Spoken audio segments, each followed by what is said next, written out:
Honestly, this is fine with me. Knowing things means more work. Well, I, for one, knew it was a party the whole time. Yeah, right, dude. I did! Then why were you crying? It was cold in there. I've got sensitive corneas. I told you. I challenge you all to a duel. Pick your weapons. I pick the mine. Get out of here, Q! No, we are done with random stuff today. We're not dealing with any of your Q bullshit. Oh, s'il vous plaît, Mariner. I want to put humanity to the ultimate test. Okay, I'm not French. No, go find Picard. Oh, Picard. He's no fun. He's always quoting Shakespeare. He's always making wine.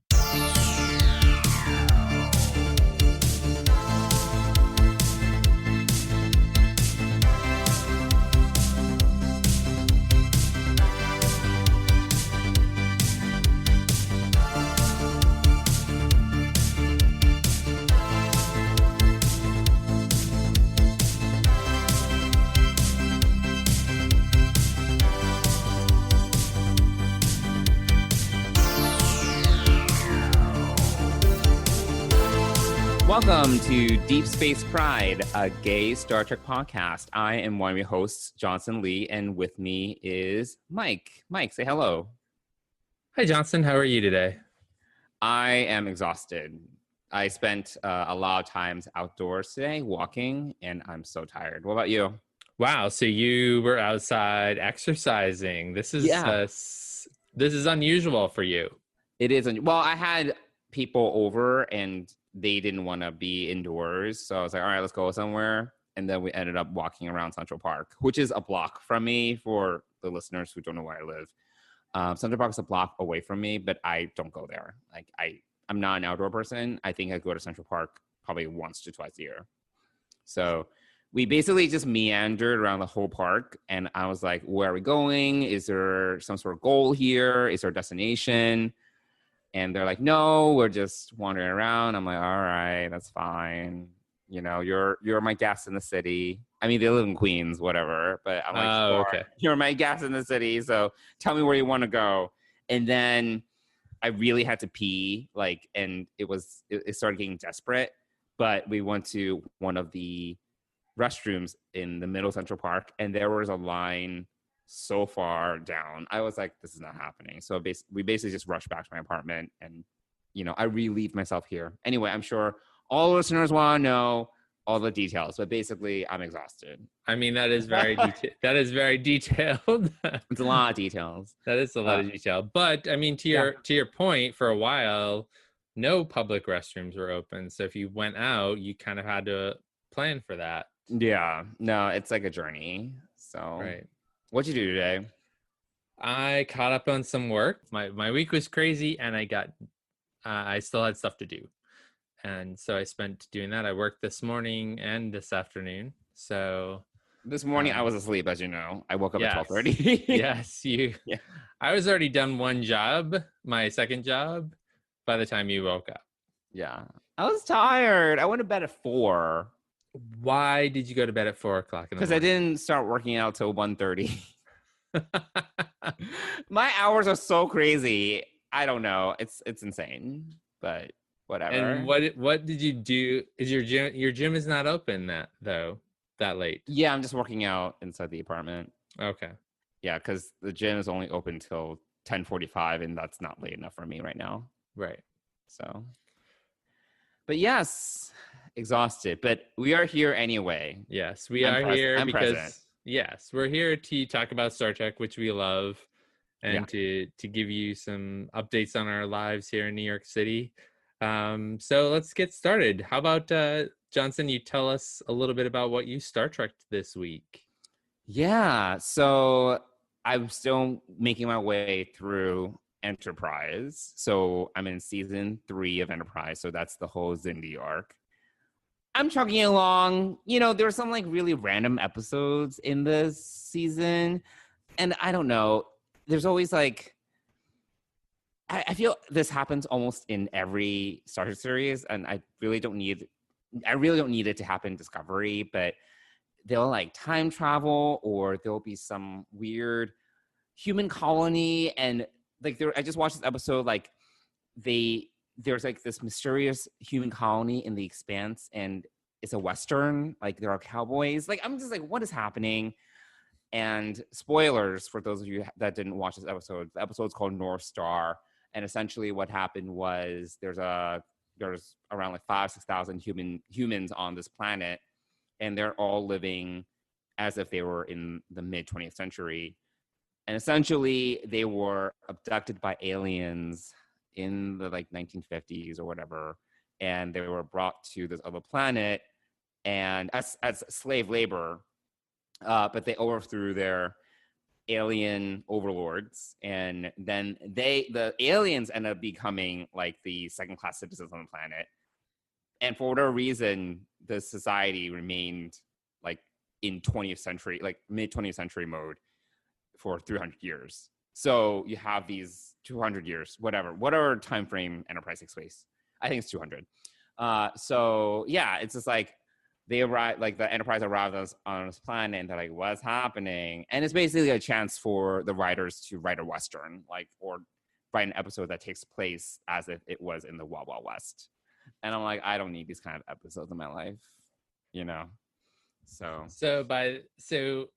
would it be the mid 20th century or would it be the mid 19th century? Because we're talking 20th century, the 1900s.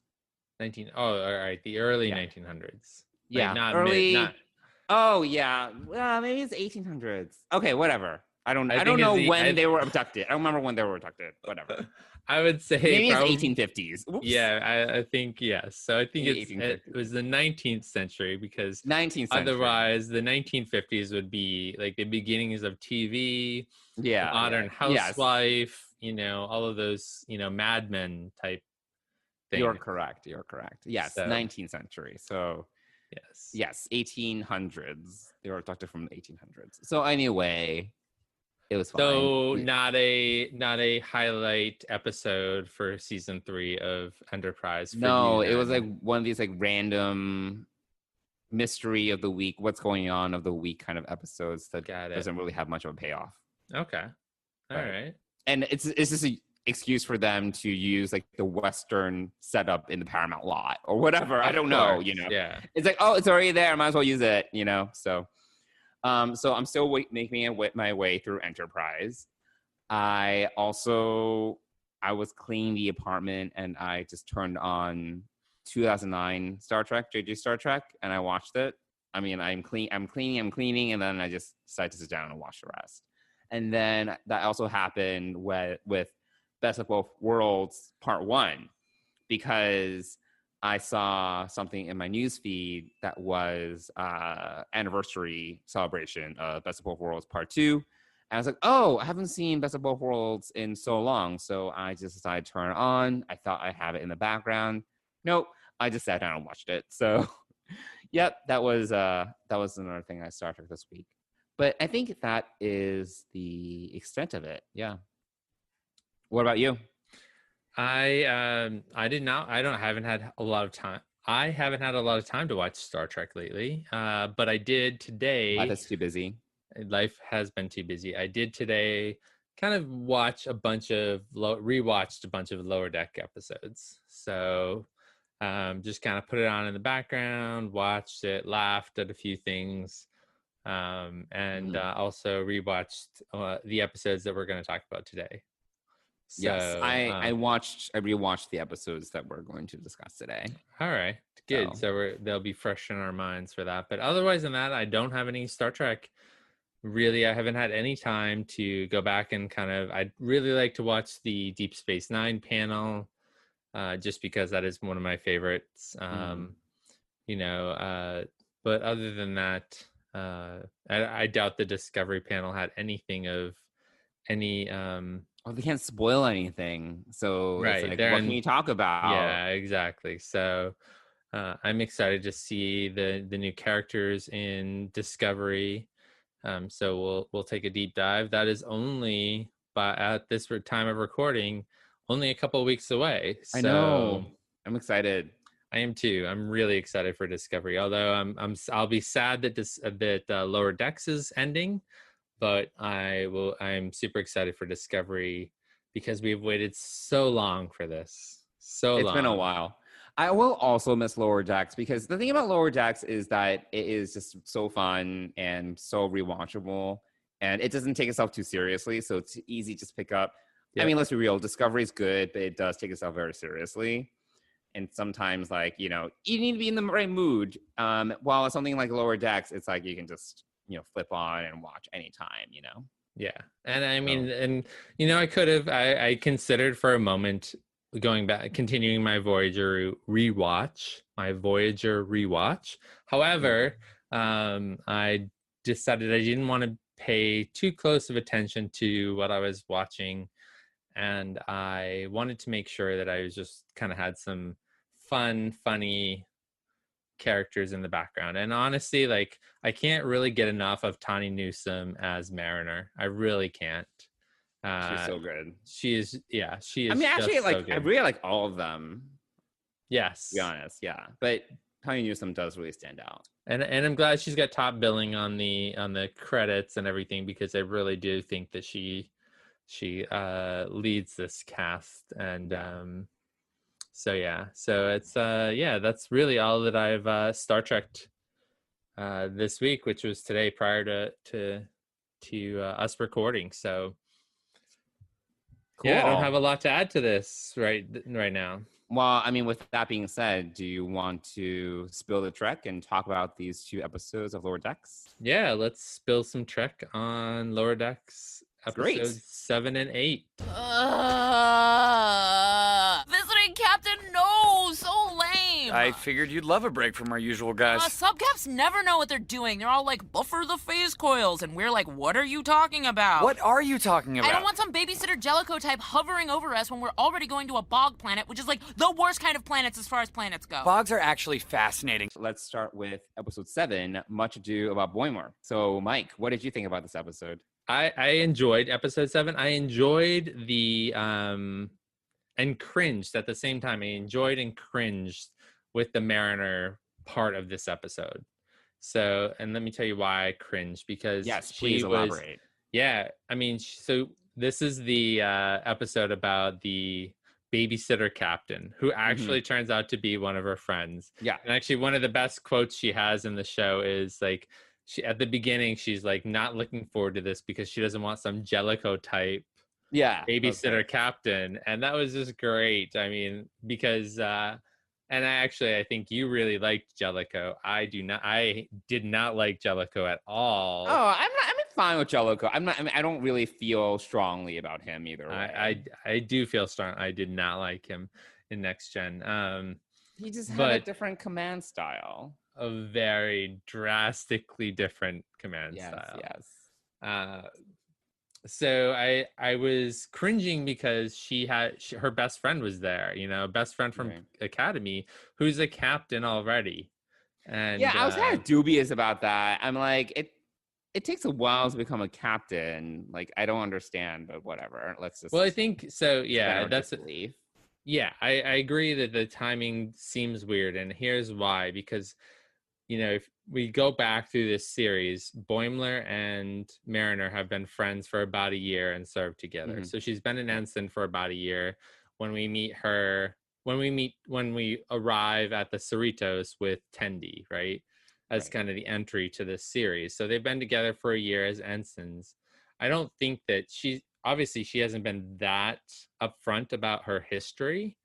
Like, obviously she's served on 5 starships. She's had multiple adventures. She's gotten stabbed and wounded several times. So we've learned a lot about Mariner's career. We just don't know how long it's been. She was a spy with a Klingon, all of these different things that she's done. So met the Ferengi in that episode. Right. So she's had a lot of meetings, and she's kind of this I would almost compare her to Indiana. She's the Indiana Jones of Starfleet, like without the archaeological bit, but she's kind of like the get into trouble, get out of trouble, like help people get out of trouble, kind of like have fights and do the tough stuff. And so she's had a pretty wide career. So I'm not surprised that, I'm imagining that would have taken a couple of years. And someone who's outstanding, like obviously her friend, became captain and probably got some opportunities that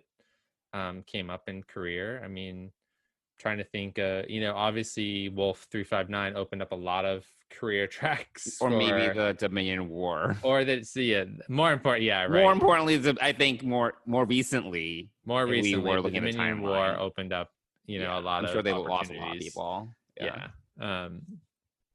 So I think that's the timeline that we're kind of living in, is the acceleration to captain if you're a really good officer. And so I cringed at how she was reacting to, or acting. You mean when she was kind of doing poorly on purpose? Yes. Yeah.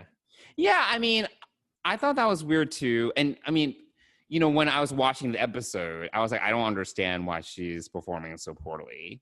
And obviously at the end, she kind of reveals that she's doing it on purpose. But I don't know why she just didn't tell her friend, look, I'm not interested in, being part of your crew long term. I'm fine helping you for now. But that could have been a conversation and we wouldn't have had this episode.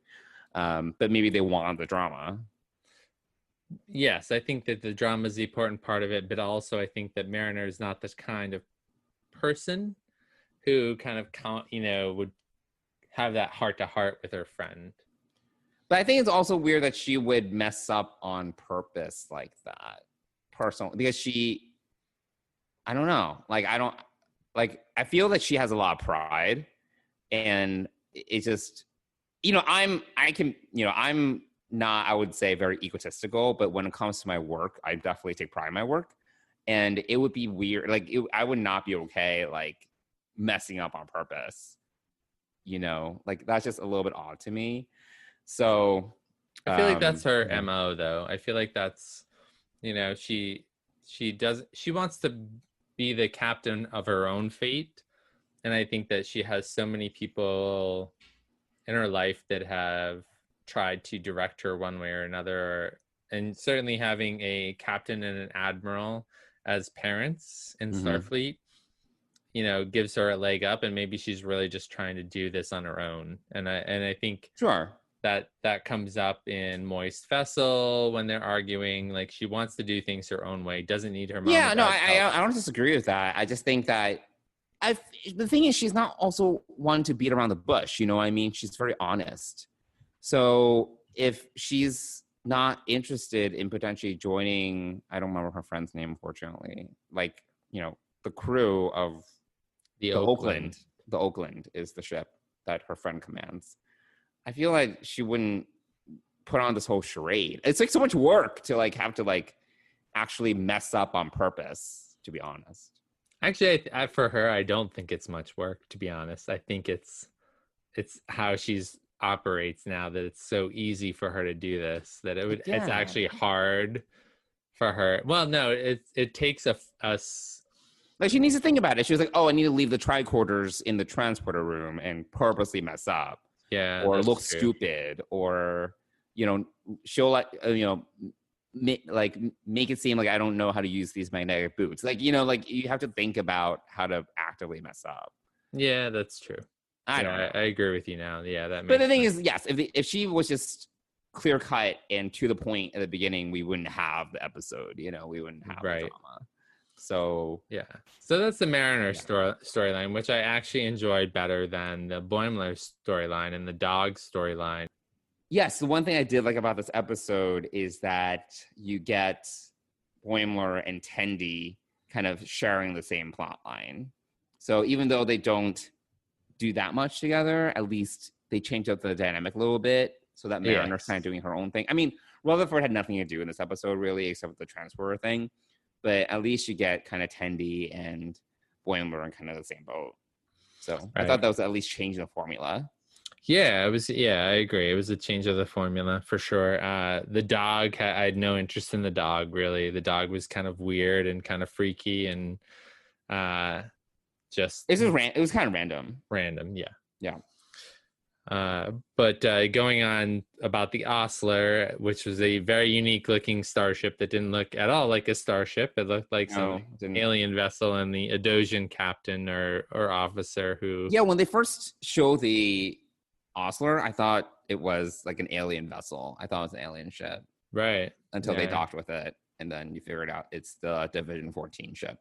Right. Yeah. Yeah. It definitely looked like an alien ship, and till you see the side of it, and it says NX Right. something or other. Mhm. Yeah. I mean, and obviously the Adosian officer is a throwback to the animated series where they had. Obviously, I've never seen the animated series, so And I it didn't have look familiar. only seen a couple of the episodes recently, so I haven't really gone back and watched it since I was probably a kid.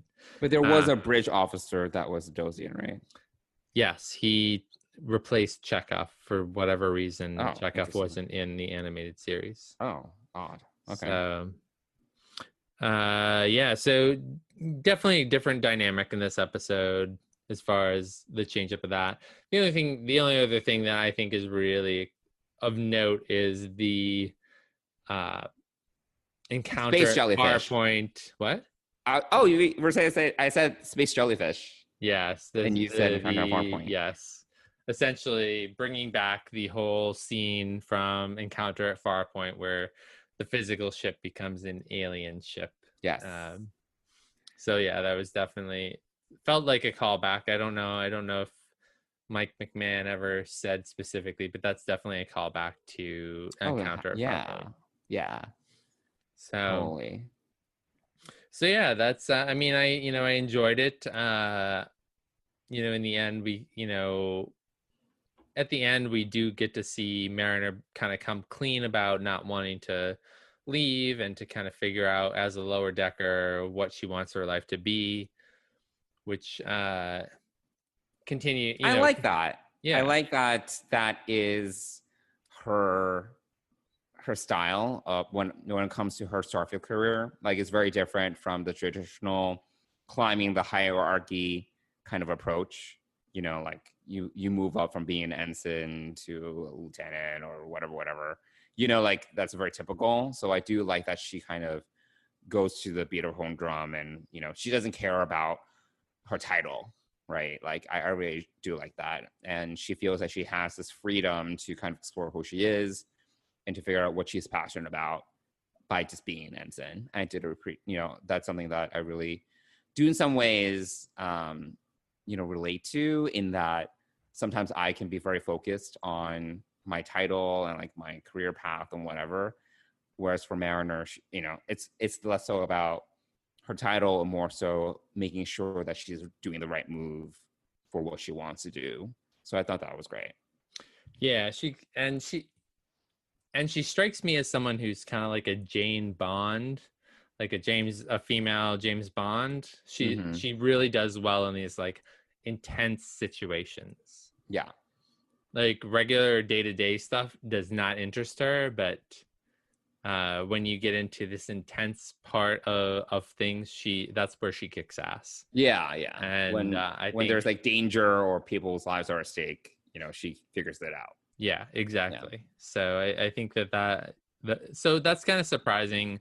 I mean, we obviously need her as part of Lower Decks, but I think that, you can sort of foresee, or it foreshadows possibly her going into Section 31 or, something along those lines where, well, she's done some, behind the scenes spying, obviously mentioned, the Klingon that she worked with for a while, and she's done some undercover work, and I think that I'm surprised that she didn't kind of stick with that, because that's kind of feels like her area, but we'll see. Let's see where she kind of goes from there. So yeah, do we want to give it a rating on our? Have we been keeping track of this? Is the question? I don't think so. I don't think we gave episodes. What episodes, like 5 and 6? I don't think so. Yeah. I mean, I would give it, if I had to rate it though, I would give it like an 8. Yeah, I would agree with you. I thought it was like very good. So let's talk about episode 8, Veritas. Captain, someone is replacing everyone on the ship with imposters who claim not to know me. We might be in a parallel dimension. And you are? Wait, is this not the Cerritos? This is the Alhambra. Did you get on the wrong ship? They all look the same.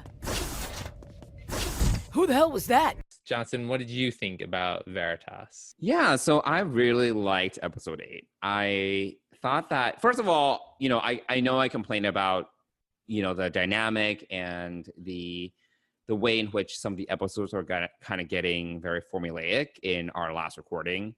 I feel that 7 and 8 were both good responses to it. Was like Mike Mann heard me from the future, and he anticipated that I would feel that the show was starting to get formulaic, and he would, change episode 7 for me, and then really change it up in episode 8. So I really liked that episode 8 was just completely different. Like you had all 4 ensigns in the same room. They all had to, and the story structure was completely different. In fact, it was so different, like that it was almost like throwing out the formula of what they've used so far. And it was taking on this whole like courtroom, like very classic Star Trek courtroom. Everyone's kind of recounting their stories. And I think that we probably had a courtroom episode in every series, more or less. Sure. The setting of this one, though, I felt like was a recreation of Star Trek VI, The Undiscovered Well, Country. at least the Klingon court. Yeah, it totally felt like the Klingon courtroom. Yeah. But I just really liked how you got the perspectives from each of the ensigns, and they basically each had like a small piece of the bigger story. And even at the end, though, there were still so many uncertainties and lack of clarity. I know that they made fun of it in the episode about Captain Freeman just not offering clarity, but there's still so many unanswered questions, like in regard to what the bigger story was. Like, for example, with Rutherford, how did he end up on the Gorn planet at a Gorn wedding? But it was never even explained. They were just like, why is there a Gorn wedding in your story? And he's like, I don't know, it just happened. Like, but you have no idea. There's just no explanation. But just the number of moments that were just funny or montagey moments, like Easter eggs, things like that. I just really enjoyed a lot of it. I really liked Rutherford's segment because there's so many things happened, like in between his blackouts, like going to this Vulcan museum to steal this ancient Romulan bird of prey.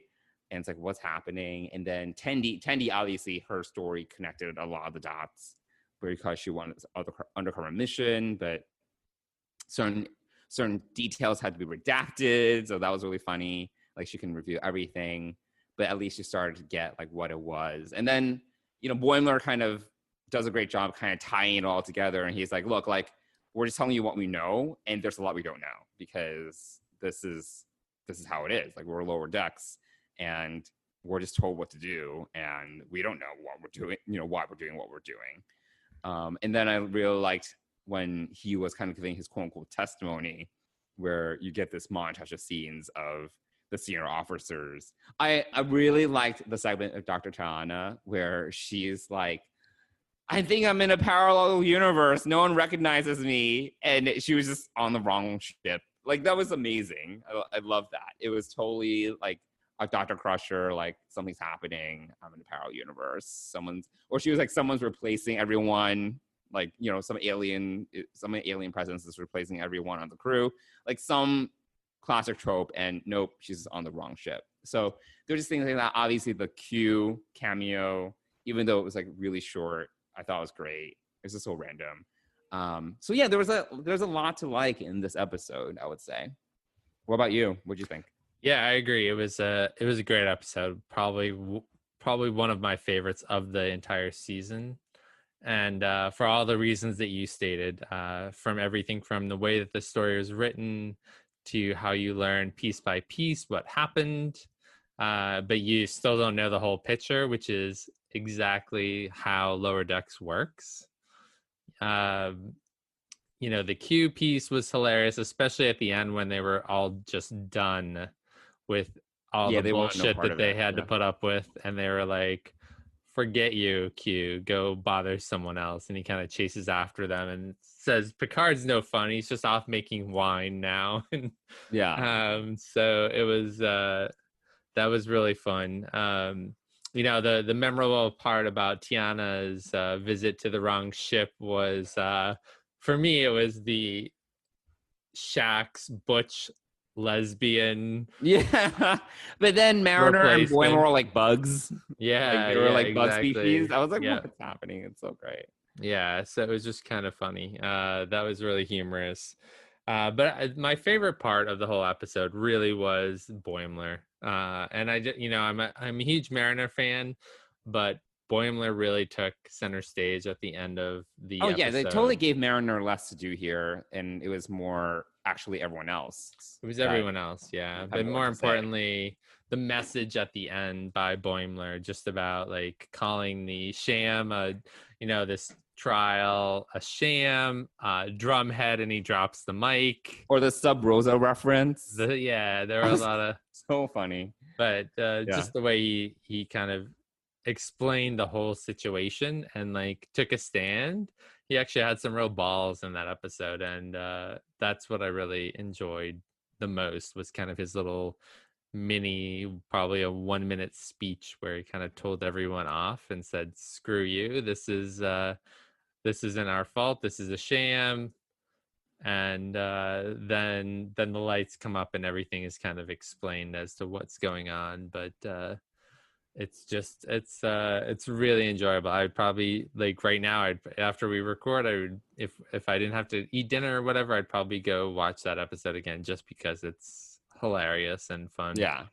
No, I really enjoyed it the second time because it really helps. Because the first time, honestly, is a little confusing when you watch it because you have so many disparate storylines. So when I watched it the second time and I actually knew what was happening, it was really helpful. So then I was able to be like, oh, yeah, like this part of the story fits into this part, So I was able to actually kind of piece it all together. Yeah. So it was great. And then the captain at the end saying, oh, we can try to be more clear. I'm going to be Captain Clarity. And then That's Mariner great. calls bullshit on that. And like they walk out. And so it was a lot of fun. It was a great dynamic, really well written episode, just the way that they pieced it all together. But still, there are a ton of gaps there, which is actually pretty hilarious and leaves a lot of room, I think, for other little I think it sets the stage well for other potential like little pieces of perhaps future novels or comics or any extra universe kind of stuff where they can kind of fill in the dots or just do something similar to like that as well. It just totally highlights the point of view between the lower decks and the upper decks. Yeah. And it actually also is a good callback to the original TNG episode, because in that episode it's something similar, right? Like there's this bigger story, like, covert operation that the senior staff is aware of. But then each of these ensigns, they know like a little piece of it. They don't know the whole story. But they're all sworn to separately sworn to secrecy. So you have Nurse Ogawa, like she knows there's a Cardassian on the ship, but she doesn't know why. She doesn't know anything about why this Cardassian is there, but she knows and she can't say anything about it. So it's very similar. It's actually a good callback to that original episode. Which maybe we should pull up the episode we did on Lower Decks that we recorded and maybe share it with our audience.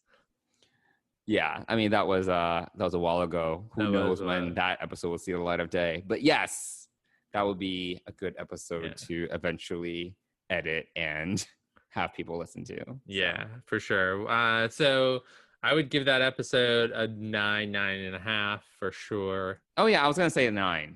Yeah, 9. I would probably really make that one of the top 1 or 2 episodes of the season so far. Yeah, it was great. We all joined Starfleet to dive headfirst into the unknown. We're explorers. Of course we don't always know what's going on. Did Picard know about the Borg? Did Kirk know about that giant Spock on Phylos? Did Dr. Crusher know about that ghost in the lamp thing from the Scottish planet that she hooked up with that one time? That whole thing. You clearly want us to say that the captain and her crew messed up, but we simply don't have the full story, and that's the truth. Whatever they did, I guarantee you it was all for good. You have shown no evidence that they're guilty of a crime. In fact, I find you guilty of trying to take them down with this sham of a trial. Drumhead! So Mike, other than Star Trek, what else have you been watching, binging, reading? Well, so I've jumped on the Raised by Wolves bandwagon. Yes. Wait, what episode are you on? I am at the beginning of episode 5. So, Okay. So spoilers for people who are watching Raised by Wolves, the new HBO Max series from Ridley Scott. So what do you think so far? I'm enjoying it. I think it's really different. It's well written. Mm-hmm. It's a little slow sometimes, I have to say. Well, I think that again, it's it is slow at times, but it's also it keeps my interest because it's not a story that you can that you've ever heard before.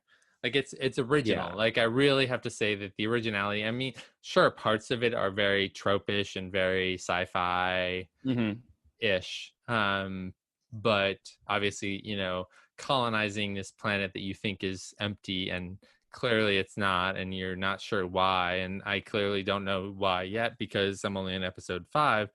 But, I think that I think it's really well written and very original. My only drawback to this is, I enjoyed Vikings, the series. Mm-hmm.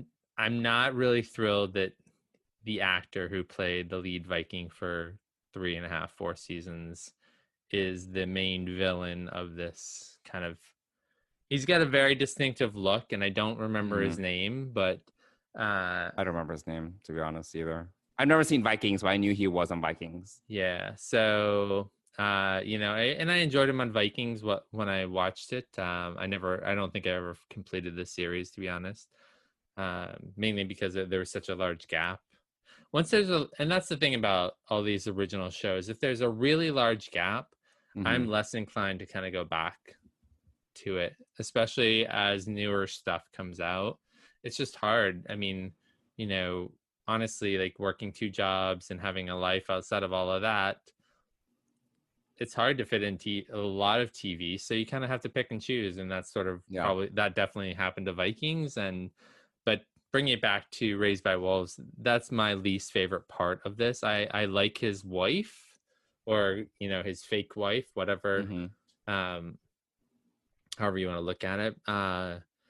But at the end of episode 4 is when he kind of becomes the emperor, or like he starts getting visions. He saw vision, but he also they kill the head of the church. Or Your Eminence. I don't know what his name is. So basically, now this church is being led by a heretic, essentially. Right. Which is really interesting. So, but what is interesting is that both he and his wife have fallen in love with the son, right? Who surrogate is son. Their surrogate son, right? The son of the people that they took over their bodies, they got reconstructed and became. So that's sort of interesting to me anyway. So there's a lot of little pieces to it. I'm just not super thrilled by the acting choice, but that's neither here nor there. That's just a personal thing about that. So so I'm really enjoying it, but that's what I'm watching outside of that. I haven't started anything else because I've got kind of that going. We've got British Bake Off that's starting up on Netflix. So I've got plenty to watch right now for what little time I have to watch it. So what about you? You've already, you're well ahead on Raised by Wolves, if not caught up. If not, is the series over so I'm yet? caught up. I'm caught up to episode 9, so I'm a little bit ahead of you. I'm very ahead of you. I'm still enjoying it. Like I was saying, it can get a little bit slow sometimes. Yeah. Especially if you're just seeing them kind of like wander around. There gets to be a little bit more of that as the series progresses. Right. I do really appreciate though that it's an original story and it's not based on a book or a graphic novel. It's just its own thing. And I think given that nowadays, which it's rare, but it's also, the fact that it's such an original premise, and the way that's being executed is really sharp. I think it's really good. I like it a lot. So I'm watching that. I'm still watching The Boys on Amazon. I'm an episode behind. Are you gonna watch The Boys? I will. Yeah, I will definitely watch it. I just haven't fit it into the rotation yet. Well, yeah, you're busy. So yeah, so I'm still watching The Boys, still really enjoying it. Did you watch more of Away, or did you not? No, I'm still. Yeah, so that's the other series that Okay. I think I'm up to what we talked about previously. So I haven't Oh, watched okay. any. You I haven't haven't made more watched anything progress. new. Okay. So yeah. So yes, I'm trying to think what else. Oh, and also I'm still watching Lovecraft Country on HBO. And I am going to So- give that a try. I'm going to watch the first episode. I've been seeing a little bit more about it, or hearing a little bit more about it, just generally, not anything specific. And Yeah, you should so- definitely. I mean, I would give it maybe 2 episodes, but it's still really good. I loved the most recent episode. I can't say anything about it because I don't want to spoil it. But yes, I'm still really liking that. There's actually a lot in my rotation, I guess. And then this is not a show that I'm watching right this second, but I mentioned it to you. So in the last 2 weeks, Netflix announced that they are working the double Ds from Game of Thrones, Dan Weiss and David Benioff, to bring the 3-Body Problem to series. So I got really excited about this. You were like, I don't know what this is. But it is a book series written by a Chinese author, Liu Cixin, I think is his name. But it's a trilogy, and it was written, I think, in the early 2010s. And the 3-Body Problem, the first book in the series, was actually on Obama's best of list. So he was a big fan. But essentially, this series chronicles humanity's first encounter with aliens. I'm not going to spoil too much, but it is really interesting because this author takes a super high level approach to the science of just physics when it comes to actually what an encounter with a completely alien species looks like. The author has a really interesting theory when it comes to the solution to the Fermi paradox. So the Fermi paradox is essentially, hey, if there are alien civilizations out there and we're talking about time spans that are billions of years, right? Why haven't we detected anything from these alien civilizations, whether it is a stray radio wave or some signal or anything, right? Like, why is it just silence? Especially given the length of time that we're talking about when civilizations rise and fall. And if you have all these sentient species out there that might be trying to communicate with other species, why do we not hear anything given how much time, we are talking about when it comes to the age of the universe? We should at least hear something. We should be able to see something. Like, it should really be evident, and there are some theories about this out there. It's just like, most civilizations probably don't even get to the point where they can send out like radio signals or EM signals that other civilizations can hear. Maybe time frames aren't intersecting. Maybe they're too far apart. Like, there's all these theories, but one of the theories, and this is for those of listeners that don't want to know anything about this trilogy. This is a slight spoiler, but it's not a super big spoiler. But if you want to not hear it, just skip the next minute. But Mike, are you okay if I talk about this? It's not a big spoiler. Yeah, it's fine. I mean, the audiobook is super long, so I don't know if I'm going to when or if I'll dig into it, but I have heard about it, so I'm curious what this is about. Yeah, so this isn't actually in the first book, it's actually in the second book, but his hypothesis as to why we haven't heard from other species is this idea that the universe is a dark forest. So the whole analogy is, say, you're in a forest, right? And you have your own equipment, you have your own resources, like you have a backpack of water and food, right? And you know there are other people in this forest. You don't know where they are. But what do you do if you're in survival mode and you have limited resources? What do? Do you scream and be like, "Hey, I'm here," or do you kind of stay quiet, right? So it's this idea that if you're a civilization on a planet with limited resources, do you want to broadcast and tell everyone out there, "Hey, we're here, come find us," or do you want to stay quiet and not say anything because you're afraid, you're concerned that if you just broadcast this idea that, "Hey, we're here, come find us," the pessimistic perspective here is that another civilization will come and want your resources, versus a more altruistic perspective, which is, if there are civilizations, if there is another civilization out there, they'll want to share resources and be mutualistic, So he posits that no, if there really are other civilizations out there, they're not going to want to let everyone know they're out there because there's this threat that you don't know who these other people, you might be in this forest and there might be crazy people out there.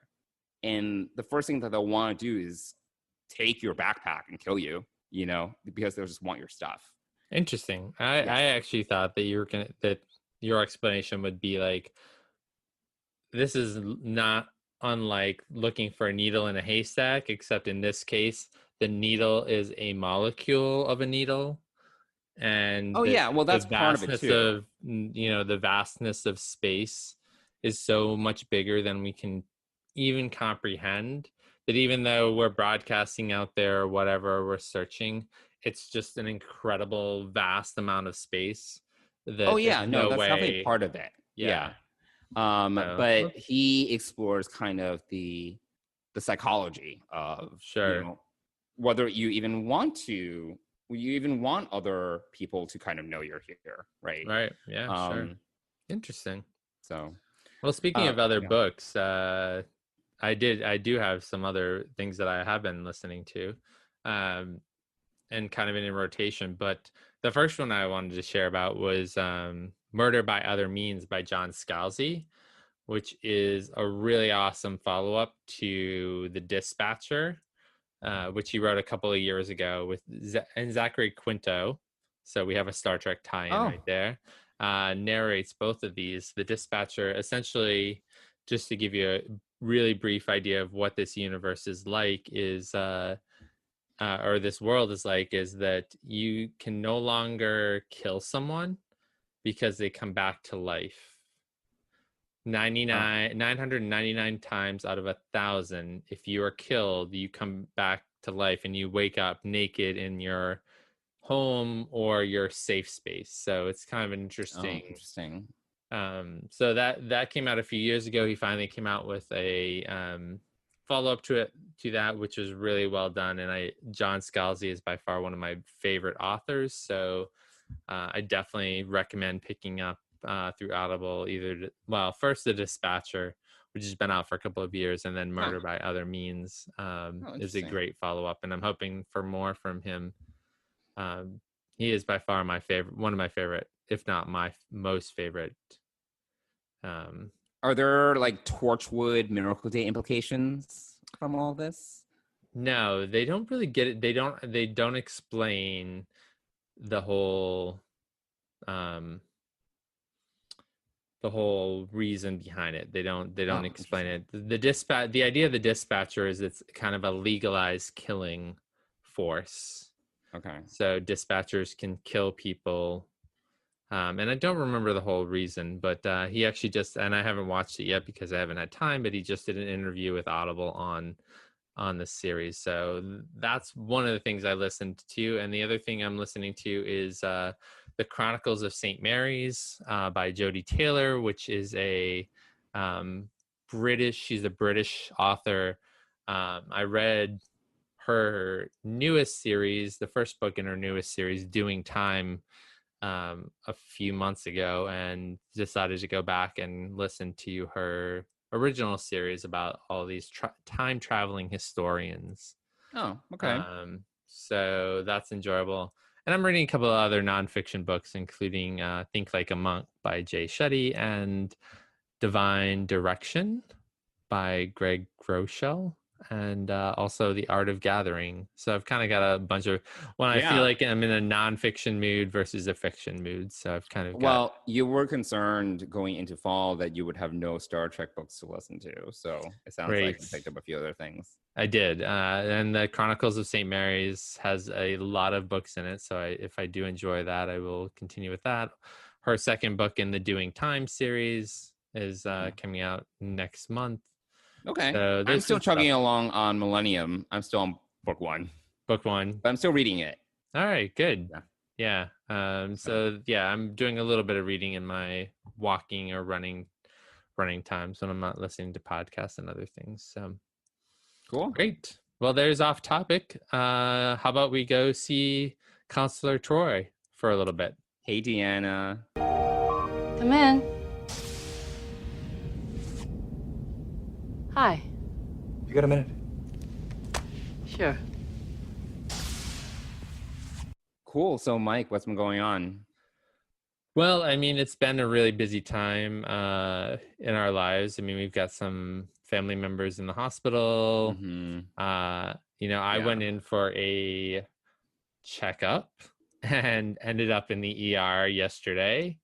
Probably unnecessarily, but definitely unnecessarily. But I went in for a checkup, and I needed some paperwork filled out, and for another thing that is going on. But my doctor overreacted to something I shared, and sent me to the ER to get emergency blood work done. So, and that was a 4 or 5 hour journey. That was a 5 hour plus journey. Not the ERs are the worst. It's like so much waiting. It is a lot of waiting, but I will say that it was the staff was amazing. Oh, good. They were friendly, helpful. I went in and explained. Or I walked into the ER, which is a unique idea, right? You walk, and I told the nurse what was going on, and I said, well, my doctor said, you guys would know what to do. And she said, yep, we do. And Dennis said that the ER doctor was cute. Dennis said that, yes. Yes, Dennis said that. Dennis said the ER doc was cute. I thought the nurse was cute. Okay. So although the nurse, when putting the shunt in my vein, put the shunt in and forgot to take off the tourniquet, and blood started pouring out. Oh God. Yeah. So for a couple of seconds or whatever, and I looked down and saw that, and then I looked away. Unfortunately, the other nurse started asking me some questions, and so I got to talking with her and let him clean it up, and didn't really want to think about what was going on over there. Oh God. So clearly a newer nurse, but he was cute. I would say newer, no, because he got it in at 1. It was just a mistake of leaving the tourniquet on once the shunt was in. Okay. So anyway, because they needed to take a bunch of blood from me, so yeah. But you're okay. But I'm fine. Right. Yeah, my You're blood fine. work came back fine. But it was just an unnecessary, $100 copay trip to the ER and 6 hours of time total. Yeah, a lot of time. And so hence why I was working this afternoon to make up that time. So yeah, suboptimal. Suboptimal. So that, so besides, that there's been a little bit of too much hospital drama in our lives. Yeah. So we'll kind of leave it at that for now, but hopefully I was fine, and hopefully everything else will turn out fine as well. Yeah, hospital's no fun. Yeah, I mean, other than that, things are moving along. I mean, we're both busy with work, and it just life continues. So yeah. So what about you? What's going on in your neck of the woods? Yeah, so in the past week or maybe 2 weeks, I have started to try out Facebook dating. Dun, dun, dun. So yeah, I don't know how popular it is, but It's only available, I think, on the mobile app, but there is like a dating like function within the Facebook app. And I've known about it for a little while. I've never heard of anyone talk about Facebook dating. And I was like, okay, why not? So I updated my profile and I started to swipe a little bit. It's a little odd. Like I first of all, I don't know how many people are actually using Facebook dating. I've never heard of this before from anyone else. What's the thought process behind this? Is it like people who are single who are friends of your friends? Yeah. So it's friends of friends. So Okay. most of the time when you come across a profile, they'll say who you have in common friend-wise. So that's like the idea. I mean, that's actually the idea that Coffee Meets Bagel had. I'm not sure if how successfully they pulled it off, but Facebook just decided to do it themselves. Right. I mean, the thing I do like is that there's no paid aspect to it because, mostly on these other apps, if you're on like Tinder or Bumble or Hinge or whatever, there's usually like some sort of premium option that you can pay for so you can see who likes you, whatever. So there is none of that in the dating functionality within Facebook. So that I actually like because I don't like being hounded to upgrade or whatever. Right. Yeah. I mean, the only odd thing though is that I'm getting a lot of like Chinese people that only speak Chinese. So I don't really have much of a preference when it comes to race, but I do have a preference when it comes to language. So yeah, I have matched with some people that they'll be here in New York, and I'll message them and they'll respond to me in Chinese. I'm like, oh, I don't even know what they're trying to say because for our listeners, I am Chinese. However, my reading and writing skills is really poor. I can have a conversation. Like if I was to go to someone in Chinatown, like, and we start talking, I could have a conversation. My vocab isn't the best, but I can kind of figure out from context. I can get along and kind of figure things out. But I think the reading and writing- context is that you need to add is that you were born in America. Yes, so I'm an ABC, and I'm an American-born Chinese. There So, you go. I was not born in an Asian country. My parents are immigrants, but when we, so I know how to speak because when I grew up at home, we spoke in Chinese. But I never had a need to read or write. Like, that was never a thing. Like, I didn't have to. I went to Chinese school, but when you go to Chinese school once a week and you don't really use it, like, it's not gonna be something you retain. So yeah, anyway, so this guy messaged me in Chinese. I was like, and I had asked him like, oh, how are you? And then he responded to me in Chinese. And I was like, I have no idea what he wrote back to me. And I had to like Google Translate. I had to take a screenshot because you can't copy and paste the message. So I took a screenshot. I loaded the screenshot into the Google Translate app. And then you highlight the characters you want to translate. And he basically said, I'm doing well. How are you? I'm like, oh my God. That's how poor my Chinese reading skills are. So I was like, you know what? I can't. And he was actually really cute, but I'm like, I can't, be with someone that can't speak English. Like I need to be able to communicate with someone in English. Right. Yeah.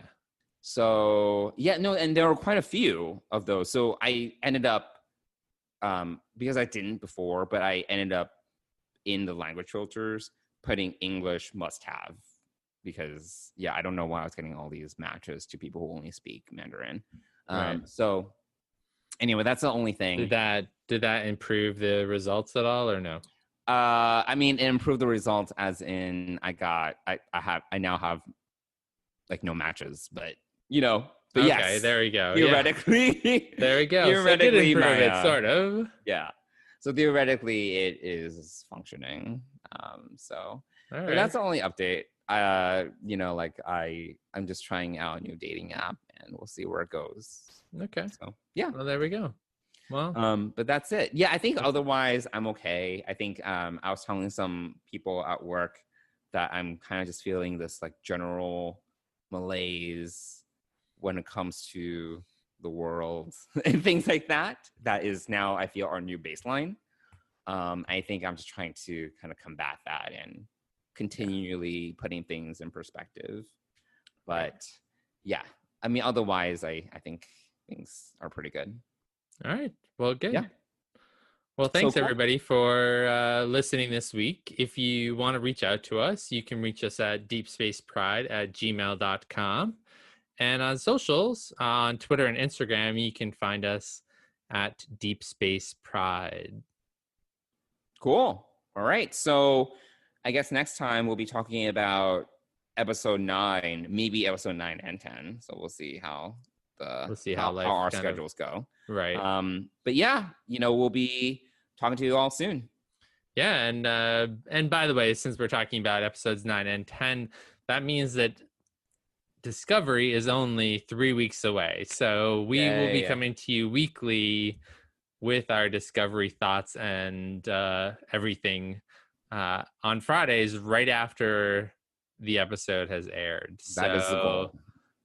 So we will be on time and ready to go for you to listen to us right after you watch Discovery. And we're definitely looking forward to that, not only for the new characters and our favorites Culber and Stamets, but also the rest of the crew, Saru, Tilly, Michael Burnham, and everyone else. So check us out on Fridays after Discovery launches in just a few weeks. Yay. Excited. All right. Well, thanks everybody for joining us this week, and reach out to us, DM us at our socials, or send us an email. We'd love to hear from you. All right. Bye, everyone. Have a great week, everyone. Bye-bye.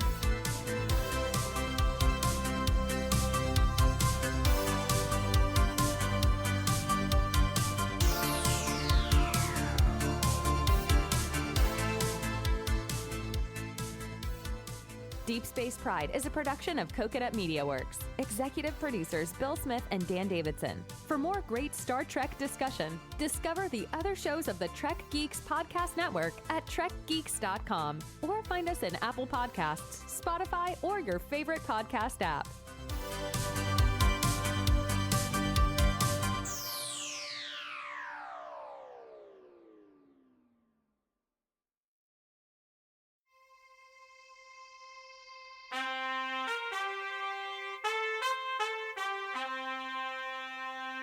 Coconut.